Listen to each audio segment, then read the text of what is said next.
Et pour parler de la CAF Award et du joueur africain de l'année 2019, nous sommes en compagnie de Patrick Julliard. Bonsoir. Bonsoir. Vous êtes journaliste pour le site Foot 365. Sadio Mané élu meilleur joueur de l'année, c'est une récompense méritée? Totalement mérité, c'était attendu. Bon, il n'y avait plus guère de suspense puisqu'il était le seul des trois finalistes à être présent physiquement à Hurghada, donc il ne faisait aucun doute que ce soit lui qui l'emporte. Mais c'est vraiment, ça souffre d'aucune contestation. Du début à la fin de l'année 2019, il a été le plus régulier, le plus décisif, le plus efficace et le meilleur des joueurs africains. Évidemment, c'est une année de Coupe d'Afrique. On va m'objecter qu'il ne l'a pas gagné, que c'est l'Algérie qui l'a emporté, qui n'a pas été décisif en finale. C'est vrai, mais il n'a pas fait une mauvaise CAN. Il a marqué 4 buts, il a porté son équipe. Il avait raté 2 pénaltys, ce qui l'avait empêché de gonfler un peu plus ses statistiques. Et puis surtout, c'est l'homme clé des succès de Liverpool. N'oublions pas... Déjà 15 buts. Déjà, et la saison dernière, il est co-meilleur buteur de Première Ligue avec Mohamed Salah et Aubameyang. Donc, alors que lui n'est pas un pur finisseur, c'est plutôt un ailier, donc c'est une performance d'autant plus extraordinaire.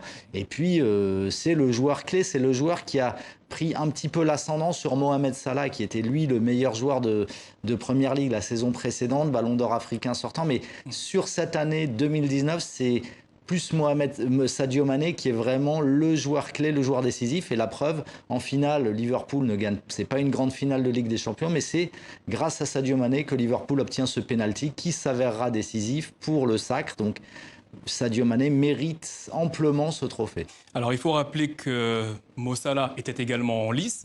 L'Algérien Riyad Mahrez, vainqueur de la Coupe d'Afrique des Nations. Selon vous, qu'est-ce qui a fait la différence entre ces trois joueurs? Ce qui a fait la différence, c'est que Sadio Mané, par rapport à Riyad Mahrez, je mets ça là un petit peu hors course, puisque l'Égypte n'a pas fait une CAN extraordinaire et il est un petit peu un cran en dessous par rapport à la saison précédente avec Liverpool. Mais ce qui a fait la différence, c'est que Sadio Mané est un titulaire indiscutable toute l'année avec les Reds. Quand Riyad Mahrez paie un petit peu l'indécision de Pep Guardiola, qui ne le met pas toujours titulaire, qui lui laisse beaucoup qui le laisse beaucoup sur le banc, et donc il est un peu plus effacé dans ses performances, surtout sur les 6 premiers mois de l'année. Alors ça fait qu'il arrive frais à la CAN et qu'il brille avec l'Algérie, mais sur l'année, le triomphe de Sadio Mané, encore une fois, est incontestable et pour moi, c'est amplement mérité. Alors une femme est également à l'honneur. Ce soir, il s'agit de la Nigérienne Assissat Oshoala, élue meilleure joueuse de l'année.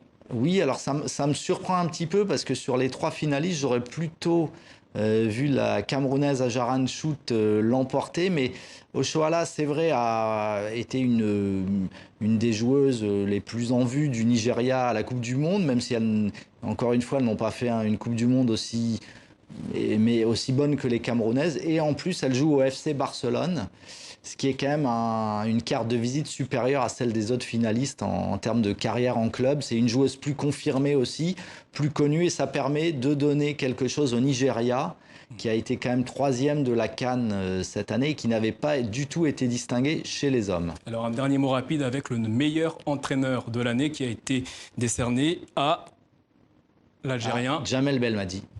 Djamel Belmadi, rien à dire également. Il a repris la sélection algérienne en 2018, un an à peu près avant, même pas un an avant la CAN, et il l'a remise sur pied totalement. Il en a fait la meilleure équipe d'Afrique en quelques mois et le meilleur collectif, l'équipe qui s'adapte le mieux à son adversaire et qui trouve toujours la solution.